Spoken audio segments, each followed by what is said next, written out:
Bonjour. Hello. Hola. Marhaba bikoum. Sur le fil. Le podcast d'actu de l'AFP. Des nouvelles choisies pour vous sur notre fil info. Le président américain Donald Trump a déjà pris plus de 60 décrets depuis son retour au pouvoir il y a un mois. Ils concernent de nombreux secteurs et mettent en œuvre une promesse de campagne, reprendre en main l'administration noyautée par des hauts fonctionnaires au service du camp démocrate, selon Trump, et imposer une cure d'austérité. Des milliers d'employés ont commencé à être licenciés.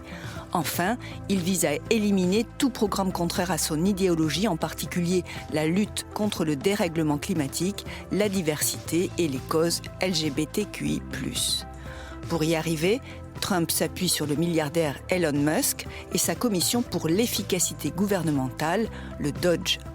La résistance à ces mesures jugées contraires à la Constitution par certains juristes reste timide, mais commence à s'organiser. L'équilibre des pouvoirs aux États-Unis, fragilisé, semble reposer presque exclusivement sur les juges et une Cour suprême déjà très conservatrice. Pour cet épisode préparé et écrit par Michaela Cancela-Kiefer, je vous propose d'écouter le récit de deux témoins directs de ces moments inédits dans l'histoire des États-Unis. Aurélia Hand, correspondante de l'AFP à la Maison-Blanche, et Alex Pigman, qui a suivi les premiers pas du DOGE depuis notre bureau à Washington, ainsi que Amy Green, professeure à Sciences Po, spécialiste des États-Unis.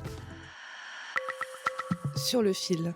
Thank you very much for it's going to be quite an important signing, so we thought we'd let you watch. Yeah, Mr. President, this is an executive order on crypto. We're going to be. Oh, sorry, we're doing that first. Sorry, Mr. President, this is an executive order on AI. We're forming. Des décisions, il y en a tellement que même ce responsable gouvernemental s'en mêle les pinceaux. De quoi ravir l'ancien conseiller de Donald Trump, Steve Bannon, qui avait théorisé la méthode. J'ai dit, il faut inonder la zone, on balance 3 choses chaque jour, ils vont s'attarder sur un truc et nous on fera ce qu'on a à faire. Bang, bang, bang. Amy Green m'a résumé le concept. On voit plusieurs choses. On voit que derrière ce qui paraît une méthode de chaos de la part de ce président, c'est une méthode et une stratégie extrêmement consciente. C'est-à-dire que l'idée d'aller sur tous les fronts, c'est une façon d'inonder la zone, de faire en sorte qu'il est impossible de réagir à ce qui s'est passé le matin même, avant de prendre conscience et de réagir à ce qui se passe l'après-midi. Donc c'est vrai que c'est une stratégie volontaire de dépassement justement entre guillemets de l'adversaire politique. D'ailleurs, la capitale des États-Unis bruit de toutes sortes de rumeurs et les journalistes, eux, ont de très courtes nuits entre les messages postés sur X tôt le matin et tard le soir par Trump et Musk et les infos annoncées le jour. Écoutez Alex Pigman. What's very difficult right now is sourcing because obviously there's all these new characters in Washington. C'est très difficile de sourcer l'info en ce moment. Il y a plein de nouvelles personnalités à Washington et aucune n'a envie de parler à des journalistes traditionnels comme nous, donc c'est vraiment compliqué de trouver des gens fiables pour parler de ce qui se passe en coulisses au sein du nouveau gouvernement.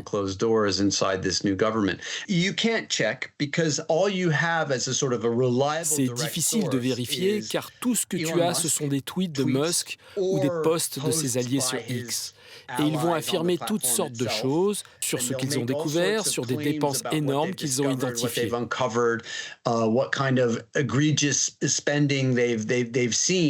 Comme ici lors d'une conversation sur X, anciennement Twitter.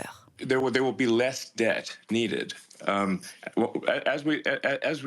faudra faire moins de sacrifices si on arrête de dépenser l'argent dans des trucs de dingue. Par exemple, 15 millions en préservatifs pour Gaza, même si je pense que ce n'était pas pour ça. Ça fait beaucoup de capotes, les gars. C'est un super conteneur plein. Et une des décisions qui a marqué les esprits a été la fermeture de l'Agence des États-Unis pour le développement international, USAID. Tous les employés dans le monde ont été suspendus ou mis au chômage technique ou tout simplement licenciés et sommés de rentrer chez eux. On parle de milliers de personnes qui travaillent dans des pays en Afrique, par exemple, ou encore en Ukraine. L'administration Trump a déjà décroché les lettres sur la façade. Mais surtout, on estime que des dizaines de milliers d'emplois ont été supprimés aux États-Unis et dans le monde. Un séisme aussi pour des centaines d'ONG recevant des subventions de USAID. Les équipes de Musk ont aussi visé le Bureau de protection des consommateurs, le département du Trésor et viserait le fisc pour avoir accès aux données des contribuables ou le département de l'éducation. Des prises de contrôle qui ont pu donner lieu à des scènes tendues.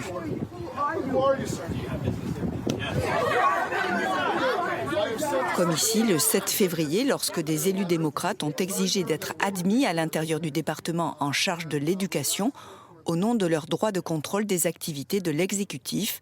L'accès leur a été refusé. What actually takes place is that Musk et le Doge envoient des équipes dans des ministères et des agences, ou encore par exemple le département d'éducation, et ils prennent le contrôle des ordinateurs. Ils commencent à travailler et à refuser l'accès aux employés. On n'a jamais rien vu de semblable avant. C'est, disons, une approche complètement nouvelle de la transition politique.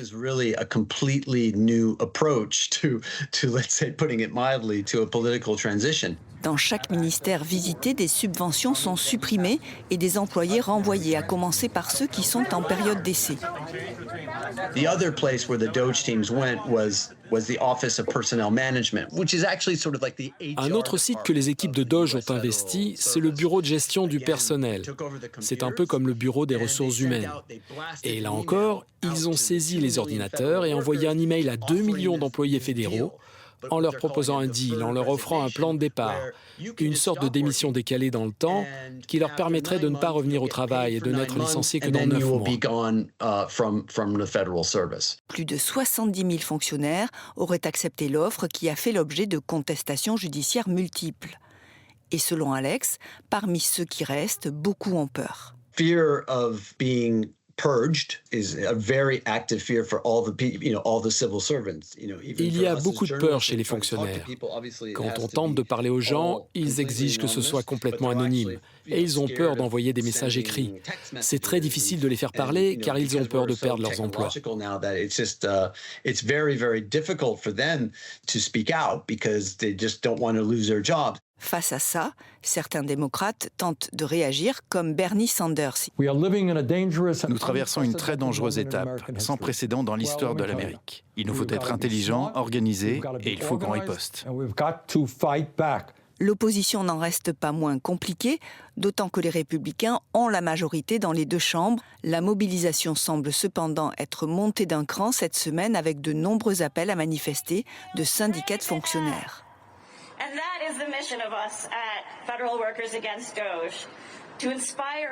La mission des employés fédéraux contre Doge, c'est d'inspirer les fonctionnaires pour qu'ils osent défier les ordres illégaux et dangereux. Par exemple, si on suspend votre contrat, vous pouvez vous présenter quand même au travail. Ne partez pas.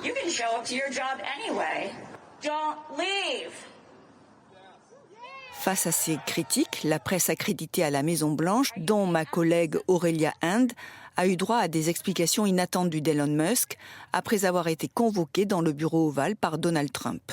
Là, la porte du bureau ovale s'ouvre. On rentre, on a une quinzaine et on tombe nez à nez avec Elon Musk, qui est là, qui a son petit garçon près de lui, et Donald Trump, qui est assis derrière son bureau et qui, visiblement, savoure l'effet de surprise. Personne ne s'attendait à le trouver là. Et il défend son action. Voilà, il dit si on ne réduit pas la dépense publique, l'Amérique va à la faillite. Le travail que je fais n'est pas un travail radical, c'est un travail qui est essentiel. And if that just keeps going, we're essentially going to bankrupt the country. So what I really want to say is it's not optional for us to reduce the federal expenses. It's essential. Et ensuite, il va répondre à quelques questions. Donc, vos détracteurs disent que vous êtes en train d'exercer une emprise qui n'est pas légale, qui n'est pas constitutionnelle sur le gouvernement et que vous outrepassez vos compétences, vous qui n'êtes pas élu. Qu'est-ce que vous répondez à ça? Et donc, il va répondre en disant les Américains ont voté pour avoir une réforme radicale du gouvernement et c'est ce qu'ils auront. Donc, en quelque sorte, ils s'attribuent indirectement la légitimité démocratique qui est celle de Donald Trump. Donc Elon Musk, ce qu'il va nous expliquer en gros, c'est qu'il conçoit la réforme du gouvernement comme il conçoit ses lancements de fusées. Donc il est connu pour avoir dit que si on lance une fusée et qu'elle explose ou qu'elle se casse, c'est pas grave, on apprend et on recommence. Selon Amy Green, il y a clairement une volonté de Donald Trump d'étendre les pouvoirs présidentiels en s'appuyant notamment sur Musk. de les étendre au-delà des limites acceptées jusque-là dans la démocratie américaine. La justice, saisie de dizaines de plaintes, semble être le seul contre-pouvoir, mais sera-t-elle respectée ? Donc le pari que fait l'administration Trump, c'est de se dire on va essayer de voir si les juges fédéraux donnent raison à notre vision d'une puissance ou d'une autorité présidentielle élargie. Donc ce sont des décisions entre les mains des juges fédéraux aujourd'hui. La vraie question qui va se poser, c'est est-ce que la présidence Trump va accepter d'être contrariée par la justice ? J.D. Vance, vice-président des États-Unis, a signifié qu'un juge qui dit au président les limites de son pouvoir, ça serait l'équivalent à dire à un général comment mener ses troupes au combat. C'est une conception pas du tout normative des institutions politiques aux États-Unis. Si jamais l'administration Trump n'accepte pas d'adhérer justement à la décision des juges, ça pourrait plonger les États-Unis dans une crise constitutionnelle. Le Congrès a laissé passer. Jusqu'ici, Donald Trump fait exactement ce qu'il veut. Il y a un combat judiciaire qui se poursuit, mais Donald Trump ne cesse d'attaquer les juges en disant que la justice est politisée, etc., etc. Et il y a une entreprise en fait totalement inédite de modification de l'équilibre des pouvoirs. Et donc là, tout ce système est en train d'être bouleversé parce qu'au fond, ce que fait Elon Musk, c'est affirmer que le président, via lui, a le droit de revoir de fond en comble, de réduire la dépense fédérale, etc., sans passer par le Congrès. Donc ce serait quand même une extension phénoménale des pouvoirs présidentiels. À cela s'ajoute la question des éventuels conflits d'intérêts. Elon Musk est avant tout un entrepreneur. Or, le voilà qui met la main sur tout un tas de données gouvernementales sensibles. Il est quand même question qu'il s'attaque au budget du Pentagone. Or, via son entreprise SpaceX, il a lui-même des contrats avec le Pentagone. Il vient de s'attaquer à une agence qui s'occupe de la protection des consommateurs face aux banques, aux assurances, aux arnaques ou aux abus financiers. Or, lui-même vient de s'associer avec Visa pour se lancer avec sa plateforme X dans le secteur des paiements. C'est quand même une question qui est quand même forte, qui lui a été posée d'ailleurs dans le bureau ovale, mais comment allez-vous faire quand vous allez vous retrouver de manière absolument évidente en situation de conflit d'intérêts ?